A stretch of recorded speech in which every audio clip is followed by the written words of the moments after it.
Elite Dangerous, one of the few active space simulators left. The game that came out in 2014. But here's a question, is it worth buying and playing it after years since it came out? Well, as always, I'm going to go to the conclusion and then I'm going to explain myself. And the answer is yes, but with very big asterisk. But first, let's actually explain what this game actually is and what you will be doing in this game for hours and hours if you decide to jump into the game.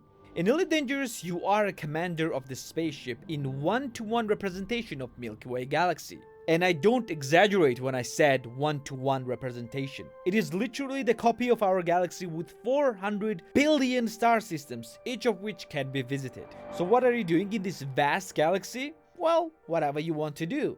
The worst and the best thing about this game is that you are absolutely free to do whatever you want anytime you want. You can be a trader.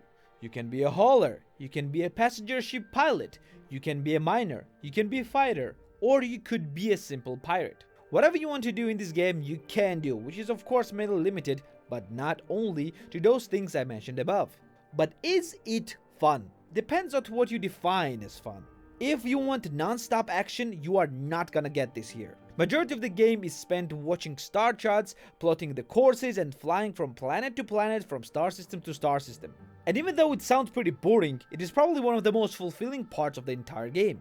And that is all because the game's graphics and especially the game's sound. Yes, you heard it right, despite game coming out more than half of the decade ago, it looks stunningly beautiful, and because the game is pretty old, a lot of computers can actually run it. And game especially sounds amazing. It is just impossible to explain how beautiful and how vast this game's sound is. You need to hear it yourself.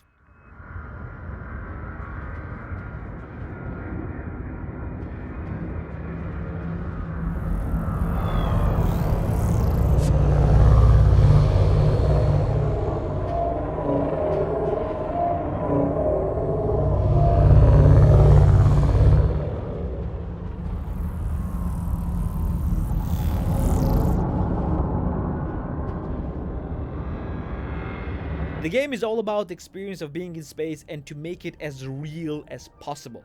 And it just kills all the boredom it might create. But what is the goal of the game? If there is nothing to guide you towards your goal, what you are striving towards in the game? I will be honest with you here. The real goal of the game is to make as much money as possible to do things that you are doing more efficiently, more effectively, and faster. And that would all constitute into pretty boring endgame, right? But because of the game's slow pace and because of the freedom of the choice that you have in the game, that boring endgame actually never comes. The game keeps its steady energy throughout entire playthrough, no matter for how long you'll be playing this game. So basically endgame starts as soon as you'll start the game. One thing that game does very poorly is explaining what you actually can do in this game. And this is the reason why majority of the people actually jumps off the game very soon. But if you're willing to do a little research, watch a few YouTube videos, spend some time with this game, it is becoming one of the most relaxing and fulfilling experiences that you'll probably see in the entire gaming world of today. Plus the game has multiplayer, so you can meet another players anytime you want and you can play with your friends anytime you want. And if you don't want to play with anyone else in the game, you can just turn on the solo mode and still have an impact on the galaxy around you. And yes, you heard it right. In this game, you are actually having an impact on the galaxy around you, because players are taking part in conflicts in each star system and between the major factions. Players can go exploring and the data that they will collect will be available to other players. Players can start building and contributing to space stations and uncovering mysteries and many events that is constantly going on in the game. The events that makes you want to come back to game over and over again. In addition to all that, developers are actually working on the new addition to the game that they will add an ability to leave your starship and explore with your own avatar.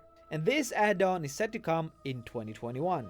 Overall, let's sum up the good and bad sides of the game. The game is grindy. The game is repetitive. Travel times are pretty long. Distances are way too huge, and majority of the galaxy is pretty empty. But the rewards of the grind are worth it. The repetition makes you more efficient in the game. The travel times are one of the most relaxing experiences you'll ever have, and the vastness of the galaxy will never cease to amaze you. and this entire galaxy can be visited by you and discovered by you. Plus, the game has one of the most amazing VR supports you will ever see. Overall, yes, this game is absolutely worth it, but you need to be prepared for what you're going to experience and know exactly that this will be the different experience compared to whatever you are used to. Well, let me know what you think about this game in the comments down below. Do you like it? Do you think it's grindy? Do you think it's repetitive? Do you think it's boring? Let me know in the comments down below. Well, this will be it for today. Thank you for being here with me. Like the video if you liked it, subscribe for more videos like this one, and I'm gonna see you in the next one. See ya!